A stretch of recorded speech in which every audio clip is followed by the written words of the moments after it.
Top of the morning. This video is about salt. No, not about the salt on your fries, or in your soup, or when you're making human soup in the bathtub.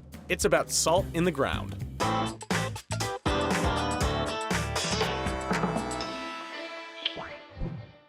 Okay guys, imagine you've got a garden, and you've planted some kick-ass plants in it. Now, your soil is becoming salinized. This means that salts accumulate in the upper part of your garden soil. Wait a second, that's not cool for your plants. Because the salt extracts water from the roots. Holy crap! I'm sure you've been to the beach, right? And you've gulped down some nice salty water, just to be even thirstier than before. The salt takes water away from the body. It does exactly the same to the roots of plants. Okay, so salt draws water away from plants. That's why you don't want your garden soil to salinize.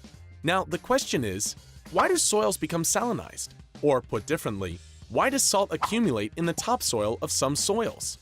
First of all, there's one important thing to consider, and that's that salts dissolve in water. Here we have some soil with a lot of salt. If rain falls down on it, a lot of water seeps away. The seepage water then absorbs salts. The salts then flow into deeper soil layers and into the groundwater. This is called leaching. The salt packs its bags and moves downstairs with the water. Okay, so rain washes the salt downwards, but there's also a phenomenon working in the opposite direction.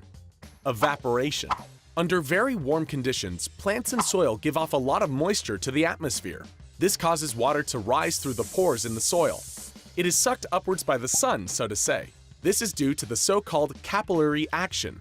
If you feel like it, you can take a closer look at that phenomenon as well. But don't worry, we won't force you to. The rising water takes with it salts from the groundwater and the lower layers of soil.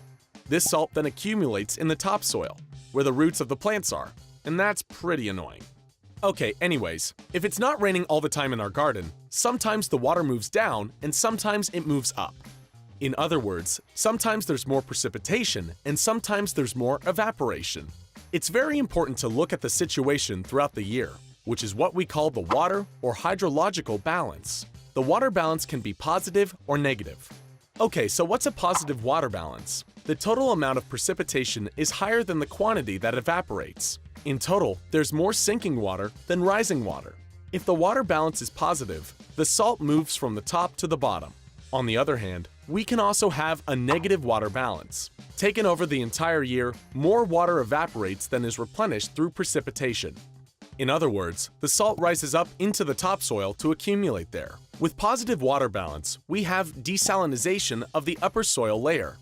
Conversely, a negative water balance leads to salinization. So, salinization is a problem in those areas where more water evaporates than is added by rain. This occurs in arid regions. This is why there is a high risk of salinization in these arid regions. Imagine that you have a nice little garden which just happened to be located in such an arid area, and your topsoil is salinized. What measures can you take to desalinize the soil again? To start, you can water your garden. In other words, an artificial increase in precipitation. If you manage to achieve a positive water balance, you can desalinize your soil over time. But it is very important that the water seeps away properly into the soil. If water accumulates, it is prone to evaporate again. This will increase the degree of salinization instead of counteracting it. More water evaporates and a larger amount of water rises from lower soil layers. It is therefore very important that as little irrigation water as possible evaporates during irrigation, so that water doesn't accumulate on the surface. The water should seep away easily. This makes it much easier to realize a positive water balance, and on top of this, you can save yourself some water for your shower. An added benefit is that you don't add any extra salt from above. Many fertilizers are salts. So if you fertilize too much, you also run the risk of salinizing your soil. Okay, let's recap. Salinization means salt accumulates in the topsoil. Salt removes water from plants and is therefore harmful. Salinization takes place with a negative water balance.